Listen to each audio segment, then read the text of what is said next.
Okay, in this tutorial, I'm going to show you how to design this particular truss bridge.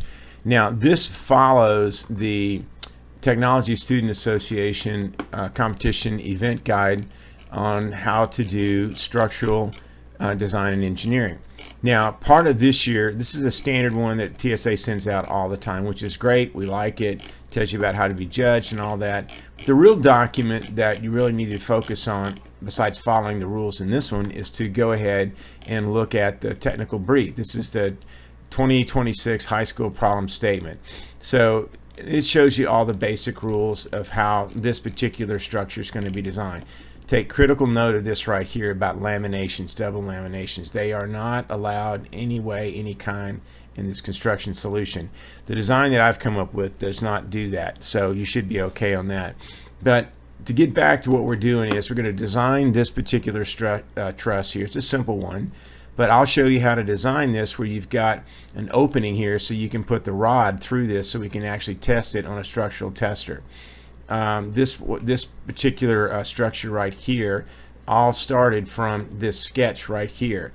Now, the way I do this is very different than I've done a lot of my TSA projects and tutorials. We're going to completely design the sketch here, and then from there we'll create the side rails that you're seeing right here, this particular truss that you're seeing there.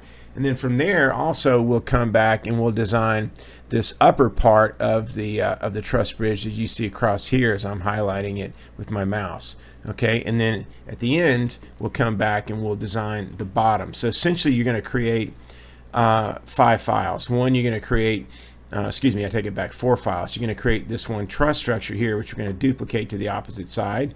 So that's one drawing, and then we're going to create the individual top members that you see going across here. That's the second file. Then the third file is going to be the bottom structural members that you see as I'm running my mouse over them right now. So that'll be your third file. And then of course the final file will be what you're looking at right here. It's the assembly. I'll show you how to create that. And then from there you can build it, create the drawing, then build it, and then go ahead and crush it to see how much weight it actually holds. So that's enough for now. Let's go ahead and get started on creating this particular sketch right here, referencing our TSA guides right here for the Structural Design Challenge, the problem statement for this year. Okay, let's get started.